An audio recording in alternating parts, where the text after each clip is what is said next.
մեծ այսպես շահարկումների առիթ դարձավ այն, որ նոյեմբերի 1-ից պետական սահմանը հատելու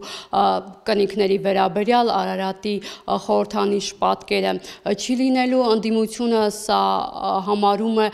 իշխանության հերթական զիջման քայլը, որ իշխանությունները այսպես փորձում են մեզ մեր ինքնությունից հեռացնել եւ այս խորհրդանիշները հեռացնել ընդհանրապես, ինչպես կմեկնաբանեք, ինչու նման որոշում կայացրեցիք, ինչով էր սա պայմանավորված։ Իսկ ինչու չպետք է կայացնենք, ըստ ձեզ եւ ըստ ընդդիմության։ Կա Հայաստանի Հանրապետություն, եւ Հայաստանի Հանրապետությունն ունի հստակ միջազգայինորեն ճանաչված սահմաններ եւ իր սահմանների ներսում պետական սիմվոլներ։ Հայաստանի Հանրապետությունը պետություն է, ունի պետականություն։ Հայաստանի Հանրապետության քաղաքացիները ուրեմն ազատ քաղաքացիներ են, որոնք ապրում են ազատ երկրում եւ ուրեմն մեր յուրաքանչյուր գործողություն կլինի դա կնիքի տեսքով, կլինի դա բանավոր խոսքի տեսքով, պետք է արտահայտի ուրեմն Հայաստանի Հանրապետության պետականությունն ու պետական սիմվոլները։ Ես իմ համար զարմանալի չի, որ ընդդիմությունը նման տեքստեր է ասում, նախ ընդդիմությունը մի հատ պետք է կողմնորոշվի եւ հստակ բնութագրի, թե իրանք որ ասում են մեր ինքնությունը, ինչի մասին են ասում։ Մտող կլը ասեն, մեկնաբանեն, որ ասում են խլում են մեզանից մեր ինքնությունը։ Այդ ինչի մասին է այդ խոսքը։ Հայաստանի Հանրապետության քաղաքացու ինքնությունը որևէ մեկը չի կարող խլել առհասարակ։ Ինքնություն խլել ինչի մասին է խոսքը, կամ ասում են Արարատ լեռը խլում, ումից են խլում։ Խոսքը գնում է Հայաստանի Հանրապետության պետական կնիքի մասին։ Այսինքն մարդիկ երբ որ մտնում են Հայաստան կամ դուրս են գալիս Հայաստանից, իրանց անձնագրի մեջ այդ կնիքն է խփվում եւ առնվազն կարծում եմ հիմա հատկապես երբ որ մենք հարևանների հետ հարաբերություններ ենք հաստատում, հիմնվելով Ալմա-Աթայի հռչակագրի վրա, որտեղ հստակ կան ուրեմն քառակուսի մետրերով առանձնացրած յուրաքանչյուր պետության սահմանները եւ տարածքները, առնվազն տարօրինակ կլինի, որ մենք շարունակենք հիմնվել ուրեմն էմոցիոնալ եւ պատմական իրողությունների վրա, որովհետեւ դրանք մեզ լավ տեղ չեն տարել։ Եվ ես կներեք իմ համար անհասկանալի է առհասարակ այդ էմոցիոնալ մոտեցումը եւ տեքստերը,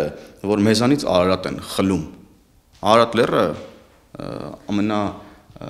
գեղեցիկն է երևում Հայաստանի Հանրապետությունից, Արարատ լեռը մեր բիբլիական լեռն է, Արարատ լեռը որևէ մեկից չի կարող խլել, այսինքն ես դրա գործնական process-ն եմ ուզում տեխնիկապես ոնց պետք է տեղի ունենա, այսինքն խոսքը գնում է կնիքների մասին։ Եվ մի բան էլ, դուք հիմա հղում եք անում մարդկանց կողմից գնահատականների եւ շահարկումների վրա, որոնք իրենց իշխանության ժամանակ Հայաստանի Հանրապետության քաղաքացու անձնագրի մեջ կնիք են խփել, որի վրա նախ Արարատ լեռ չի եղել եւ երկրորդ ռուսերենով է գրած եղել։ Ռուսերենով հասկանում եք Հայաստանի ես խոսում եմ ոչ թե 91-92 թվերի մասին, ես խոսում եմ 2005, 6, 7, 8 թվերի մասին։ Ու հիմա այդ Ռոբերտ Քոչարյանի ուրեմն падգամավորներն են, որ պետքա գան եւ մեզ ինչ որ դասեր տան կամ գնահատականներ հնչեցեն։ Թող կորեն ընդհանրապես իրանք, որովհետեւ այսքան տարի կեղեքել, խափել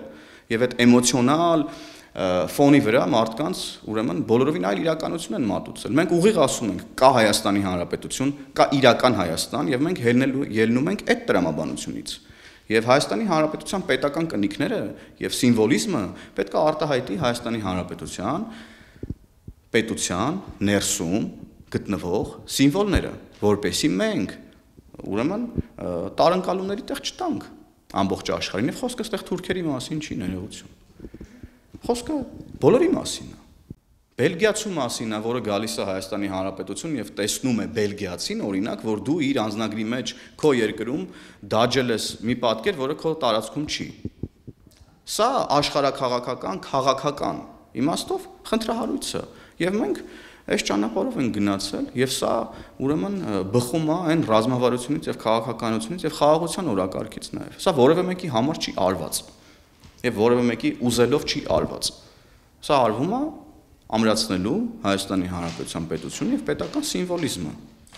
Ընդդիմությունը այսպես իր գնահատականներով հիմնավորումներում նշում է, որ այս տարիների ընթացքում Ադրբեջանի եւ Թուրքիայի կողմից Հայաստանի խորհրդանիշների փոփոխության, մասնավորապես Արարատ լեռան վերաբերյալ տարբեր պահանջներ է հնչել եւ ՔԼՉ-ի այցից հետո նման որոշում է կայացվում եւ Սրանով այդ հիմնավորում իրենց բացատրությունները եւ նշում, որ օրինակ Արարատ լեռը տարածքային իրավասություն չի ներկայացնում Իրանից, այլ խորհրդանիշ է, որը ԿՊ-ն որոշել է ըստ ընդդիմության վերացնել, խլել հայ ժողովրդից։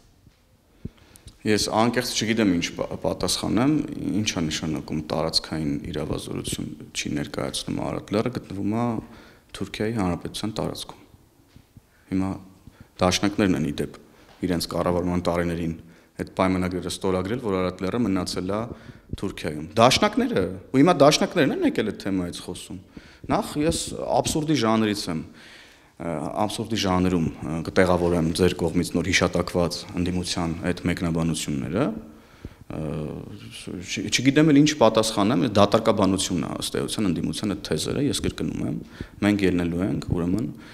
Հայաստանի Հանրապետության պետական շահերից եւ ուրեմն երբ որ էլի խոսվում է, որ Թուրքիայի պահանջով էս արեցին, Ադրբեջանի պահանջով էս արեցին, ես ուզում եմ մենք շատ կոնկրետ լինենք, որ պահանջով ինչ արեցինք։ Ես էլի պետքա հերթով հիմա կրկնեմ, ասում էին Տավուշի գյուղերն եք տալիս Ադրբեջանին։ Այդ մարդիկ էին ասում, ում որ դուք հիմա հիշատակում եք։ Տավուշից գյուղ է տրվել Ադրբեջանին։ Չի տրվել Տավուշից գյուղ Ադրբեջանին։ Հայաստանի Հանրապետության սուվերեն տարածքից մի միլիմետր որևէ մեկին չի տրվել։ Որևէ մեկին։ Ոսկեպարի եկեղեցին պետքա մնար Ադրբեջանի կազմում։ Մնացել է Ոսկեպարի եկեղեցին Ադրբեջանի կազմում։ Վերանորոգված է Ոսկեպարի եկեղեցին։ Խաղաղության համաձայնագրում պետքա լինեին տեքստեր, որ մենք հողեր ենք տալիս, միջանցք ենք տալիս, էս ենք անում, խաղաղության պայմանագիրը հրապարակված է։ Կա այդտեղ տենց տեքստ ընդհանրապես։ Դուք լրագրող եք, կարդացել եք, կա այդտեղ տենց տեքստ, չկա, չէ՞։ Ասում էին Հայաստանի եւ ԱՄՆ-ի միջև երկկողմ ուրեմն համաձայնագրերում կան էլի ինչ-որ տեքստեր, դավադիր տեքստեր, էլի միջանցքի մասին, 99 տարով այդ միջանցքը վարձակալության տալու մասին։ Փաստաթղթերը հրապարակեցինք, պարզվեց ոչ մի բան չկա, պարզվեց անգամ, որ Հայաստանի Հանրապետությունը օրենսդրական տենց մեխանիզմ էլ չունի հողատարածքի վարձակալություն, կա շինթույլտվության իրավունք, որը կարող է շինթույլտվության իրավունք կալ եւ մի քանի տարի ներդրումներ ոնց որ բազմաթիվ ուրեմն ներդրումային ծրագրեր կան այսօր Հայաստանում։ Օրինակ իսկ գերիների հարցը չկա խաղաղության պայմանագրում։ Ներողություն, չէ, մի րոպե ես ամփոփեմ, հիմա դուք շեղում եք, ես պետքա ձեր հարցին, ես նոր տեսեք ինչքան բաներ թվարկեցի, որոնք լրիվ պարզվեց, որ սուտ է ու դուք դեռ գալիս եք եւ շարունակում եք այդ մարդկանց ասածների վրա հղում անել, այդ մարդիկ սուտասան են ուղակի, ի բնե, ի ծնե եւ հետեւաբար այդ մարդկանց ցանկացած ասած ինքնին արդեն աբսուրդի ժանրից է, որևէ հիմնավորում, փաստական, բացի անեծքից, հայոյանքից, ստախոսությունից ու զրպարտությունից, ներողություն, ձեր մեջ վերած որևէ գնահատականի մեջ ես ուրիշ բան չտեսա։ Կար զրպարտություն, կար վիրավորանք, կար սուտ եւ վերջ։ Այսինքն մենք հիմա պետքա դուք հասկանում եք, չէ՞, որ ասեն կարա ամեն օր մեկը արթնանա մի հիմարություն ասի, կներեք։ Եվ մենք հիմա նստենք 40 հոգով այդ մարդու ասած հիմարությունը մեկնաբանենք, մարդկանց էլ ներվայնացնենք, ստրեսի մեջ պահենք ամեն օր, սա նորմալ է, ժողովուրդ ջան։ Ես նոր հերթով թվարկեցի, թե ինչեր էին խափում ընդդիմադիրները, հələ չեմ խոսում դրանից առաջ բանակցային փաստաթղթերի վերաբերյալ, 44-օրյա պատերազմի վերաբերյալ, Ղարաբաղի ժողովրդի վերաբերյալ ինչ սուտեր են, ստեր են տարածել, ոնց են Ղարաբաղի ժողովրդին հանել ընդեղից ու թողել Ղարաբաղը անտեր։ Այսինքն այս մարդկանց մասին ենք մենք, այդ մարդիկ չկան, գոյություն չունեն, ընդդիմություն Հայաստանի Հանրապետությունում խորհրդարանական ընդդիմություն չկա այլևս, վերջ։ Օգոստոսի 8-ից հետո այդ մարդիկ ոչնչացած են ուղակի, ոչնչացած են։ Իսկ մենք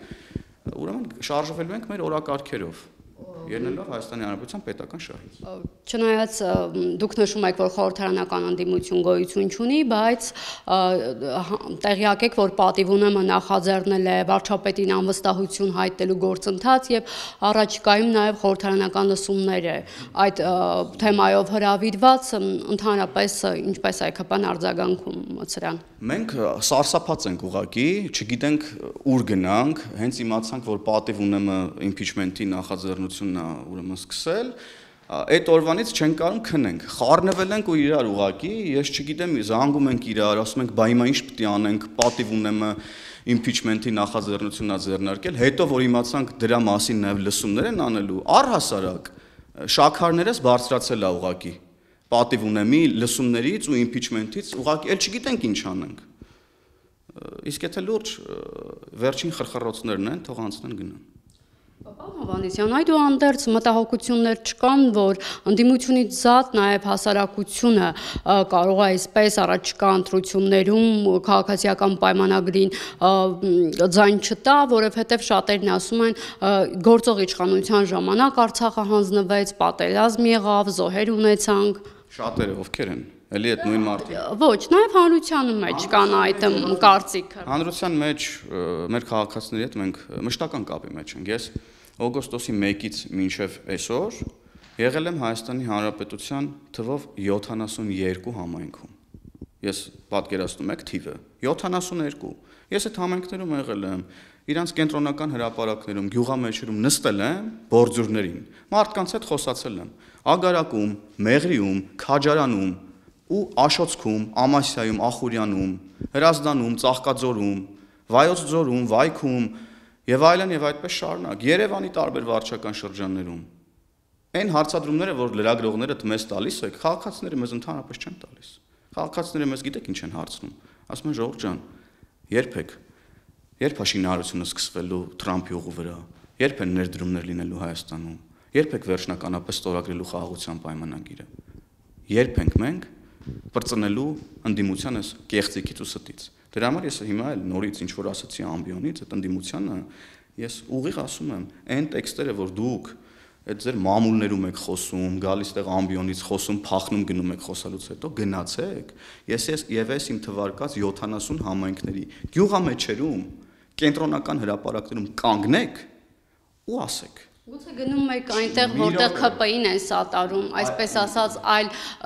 ընդդիմադիր հայացքներով համայնքներում չեք լինում։ Բերեք միկրոֆոնը ասեմ։ Դե եթե 70 համայնք, դուք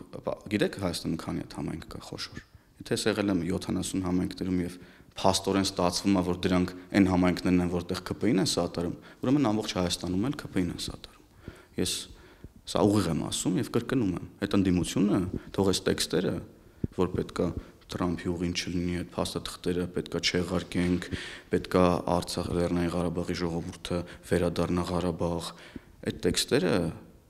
ու նաեւ թե ոնց պետքա այդ լինի, էլի իհարկե ուզում ենք ասելով չի։ Թող գնան կանգնեն, ասում եմ, գյուղամեջում մարդկանց հավաքեն, ու այդ լուրջ դեմքով, այդ որ տես գալիս sense բան, ուրեմն լուրջ դեմքով գալիս sense բաներ են խոսում, թող գնան գյուղացիներին ասեն, մեր ժողովրդին ասեն, մեր քաղաքացիներին ասեն։ Ես նոր եմ զրուցել եւ ամեն օր եմ զրուցում մեր քաղաքացիների հետ եւ ելի եմ կրկնում այն հարցերը, որոնք լրագրողներն են մեզ տալիս այս շենքում, այդ հարցերը այս շենքից դուրս ուղղակի գոյություն չունեն եւ այդ հարցերը ծնվում են ներողություն խորհրդարանական ընդդիմության անտրամաբանական եւ անբովանդակ թեզերից եւ արդյունքում տուժում է Հայաստանի Հանրապետության քաղաքացին, որտեվ քաղաքացին ուրիշ հարց է, չի ուզում լսի Դուք Ալարատը ուրացել եք։ Մի րոպե, դուք ի՞նչ եք հարցնում հիմա ինձ, բա ցեղասպանության հուշահամալիրն ի՞նչ եղավ։ Հարցրեք։ Բա չէին ասում, որ ցեղասպանության հուշահամալիրը քանդում են։ Ի՞նչ եք հարցնում կամ ի՞նչ եք գնում ընդդիմությանը կանգնում, ասում հələ եկեք ստեղ հələ։ Հերթով եկեք ստեղ։ Դուք չէի կարող ասում, որ ցեղասպանության ներողություն։ Ավելի վաղ ինչու երբ իշխանության եկաք, Մի րոպե հարց եմ տալիս։ Դուք մեզ ասում էիք, դուք ցեղասպանության հուշահամալիրը քանդում եք, դուք էլ էիք ասում լրագրողները, չէ, հենվելով ընդդիմության վրա։ Հիմա պարզվել է, որ դա սուտ է, չեք ուզում ժողովուրդ ջան, գաք ասեք, մեզ բան պետք չի ասել։ Ինչ թուքումուր կա տալիս եք, լավ եք անում։ Ձեր ցավն էլ տանեմ։ Չեք ուզում գնաք ընդդիմությանն ասեք։ Հələ եկեք ստեղ արա։ Էս դուք խի եք խափում ժողովրդին։ Խի եք ասում, որ Այսինքն ո՞նց կարելի է ցեղասպանության հուշահամալիրը վերանորոգել եւ գալ ասել, որ ցեղասպանության հուշահամալիրը քանդում են, ուրանում են ցեղասպանությանը։ Հիմա էլ այս կնիքի պատմությունն է, վաղն էլ մի հատ ուրիշ բան է լինելու, այն մյուսը մի հատ ուրիշ բան է լինելու, այն մյուսը մի հատ ուրիշ բան է լինելու։ Պարոն Հովհաննիսյան, օրինակ նաև այսպիսի դիտարկումներ եմ լսում, որ օրինակ ինչու երբ իշխանության եկաք, այս Արարատի խորհրդանշի վերաբերյալ որևէ բան չկա, բայց օրինակ վերջերս տեղեկացանք, որ նաև ԿՊ կանոնադրությունից է Արարատ լեռան մասին հիշատակումը հանվել, նման փոփոխություն է եղել։ Սրա վերաբերյալ ինչ կասեք, ինչպես կմեկնաբանեք։ Նույն մեկնաբանությունն է, մենք պետություն ենք եւ հիմա հնարավորություն ունենք լինել ազատ, անկախ եւ գործել որպես պետություն եւ ելնել այն պետական սիմվոլներից, որոնք Հայաստանի Հանրապետության միջազգայինորեն ճանաչված տարածքներից ներս են։ Արարատի պատկերը սպառնալիք է ներկայացնում Հայաստանի համար։ Ոչ, իհարկե, Արարատի պատկերը Հայաստանի համար սպառնալիք չի կարող ներկայացնել որևէ համատեքստում։ Ես խոսում եմ Հայաստանի Հանրապետության կողմից կիրառվող պետական կնիքների մասին, որոնք դրվում են ցանկացած պետության քաղաքացու անձնագրի մեջ, ով հատում է Հայաստանի Հանրապետության սահմանը, եւ ես կարծում եմ, որ առնվազն տարօրինակ կլիներ, որ օրինակ Հնդկաստանի սահմանը հատելիս ձեր անձնագրի մեջ Դաջեին Ֆուձիամա լեռը։ Կարծում եմ դա ինչ որ տարօրինակ կլիներ։ Եկեք տարանջատենք էմոցիան, պատմական իրողությունները, էմոցիան եւ պատմական իրողությունները իրականությունից եւ տարածքային ամբողջականությունից։ Մենք մի կողմում խոսում ենք կենացային տրամաբանությամբ, մյուս կողմում գալիս ենք եւ սկսում ենք հղումանել փաստաթղթերին, այդպես չի լինում ժողովուրդ ջան։ Կամ մենք ելնում ենք իրողությունից, իսկ մենք ելնում ենք իրողությունից, որովհետեւ ներողություն կենացներից, էմոցիայից, երբ որ մենք ելնում ենք, լավ բաներ չեղան մեր հետ։ Լավ բաներ չեղան մեր հետ։ Հիմա մենք պետքա գնահատենք, պահենք եւ փայփայենք այն, ինչ որ մերն է, անկախ է, ազատ է եւ ինքնիշխան է։ Ավելի ամրացնենք մենք մեր ինքնիշխանությունը, մեր սուվերենությունը։ Սրա մասին է եւ Արարատ լեռան պատկերի մասին չի խոսքը, ժողովուրդ ջան։ Արարատ լեռը մենք սիրելու ենք, հմայվելու ենք Արարատ լեռով, նկարելու ենք Արարատ լեռը, կախելու ենք մեր պատերին Արարատ լեռը, օգտագործելու ենք տարբեր տեղերում այդ սիմվոլիզմը, որովհետեւ դա սիմվոլիզմ է, այո, սիմվոլ է մեր պատմական հիշողությունների, մեր քրիստոնեական ուրեմն տեսակի մասին է։ Բայց սա ներողություն, բերել, իջեցնել կնիքի մակարդակի քննարկումների ներողություն, բայց դա ճիշտ չի էլի, ամոթ է ուղղակի։ Եվ արդյոք նաև հնարավոր է զինանշանից Արարատ լեռը այսպես պատկերը հանվի եւ նաեւ մտահոգություններ են հնչում, որ հնարավոր է իշխանություն նաեւ խմբագրի այն ստեղծագործությունները, որոնց մասին Արարատի վերաբերյալ հիշատակում կա։ Էլի абսուրդի ժանր տեղափոխվեցինք, նման որևէ քննարկում չկա։ Ես ընդհանրական կպատասխանեմ ձեր հարցին։ Այն ինչ որ բխում է Հայաստանի Հանրապետության պետական շահերից, մենք դա անելու ենք ու չենք նայելու, ով ինչ է խոսում։ Շնորհակալ եմ։ Եվս մեկ հարց կառավարությունը իդրաֆտում հանրային քննարկման է ներկայացրել իրական Հայաստանի գեղագիտության տեղորոշման եւ աջակցության մասին որոշման նախագիծը, սա եւս տարընկալումների տեղիք է տվել, ինչպես եք սա մեկնաբանում, սա ինչի մասին է։ Բայց ինչ կա այդտեղ տարընկալումների։ Ինչ կա տարընկալումների։ Կախված է իդրաֆտում յուրաքանչյուր քաղաքացի կարող է բացել եւ ծանոթանալ։ Ես ինքս էլ պետքա դեռ ծանոթանամ դրան, այսինքն նախագիծ է շրջանառված, դուք էլ ասում եք իդրաֆտում, իդրաֆտը դա հրապարակային հարթակ է։ Այսինքն ինչն է տարընկալում առաջացնում, ես ուզում դա հասկանամ։ Ինչ դրված է հանրային քննարկման, յուրաքանչյուր մարդ, յուրաքանչյուր մարդ հրաժարվելու մասին է հիշատակում այս նախագծում։ Ինչից հրաժարվելու։ Ինքնությունից հրաժարվելու մասին է։ Հարցի ուզում ինքնությունը որ դուք գիտեք ինքնությունը։ Որ ինքնության մասին։ Չէ, կարծիքը որ ներկայացնում եք, ախր պետք է մի հատ հասկանանք ինչի մասին է այդ ինքնությունը, ինչ են ասում, իրանց ինքնությունը որն է։ Հոկտեմբերի 27 կազմակերպելն է, մարտի 1 կազմակերպելն է, ընտրություններ կեղծելն է, հա, մանկատան երեխեքի գնման վկայականներն ուտելն է, այդ է իրանց ինքնությունը։ Եթե այդ ինքնության մասին են խոսում, ապա այդ ինքնությունը մենք աղբամանն ենք նետելու, ոչ թե հրաժարվելու ենք, այլ աղբամանն ենք նետել եւ նետելու ենք։ Այդ է իրանց ինքնությունը, մտնում կոնկրետանան, որ ինքնության մասին է խոսքը։ Որ բիզնեսներին փայ են մտնում, այդ ինքնության մասին է խոսքը, հա, որ ասում են Ղարաբաղը մերն է, գնում պայմանավորվում են շրջանները հետ տալու մասին, այդ ինքնության մասին ենք խոսում մենք հիմա, լուրջ, այդ ինքնությունն են իրանք ուզում պահեն, այդ ինքնությունը մենք ջնջելու ենք։ Այդ ինքնությունը պետքա չլինի Հայաստանում։ Պետքա լինի իր պետությունը սիրող, հարկերը վճարող, մեր պետությունը հարստացնող եւ հարստացող քաղաքացու ինքնություն։ Հա, պետական սահմանները հարգող քաղաքացու ինքնություն, պետական սիմվոլները հարգող քաղաքացու ինքնություն։ Սրա մասին ենք մենք խոսում։ Իսկ ձեր կողմից թվարկած մարդիկ, որ ասում են մեր ինքնությունը, ես իրանց ինքնությունը մի ձև գիտեմ, նկարագրեցին որ իրանց ինքնությունն ինչի մասին է։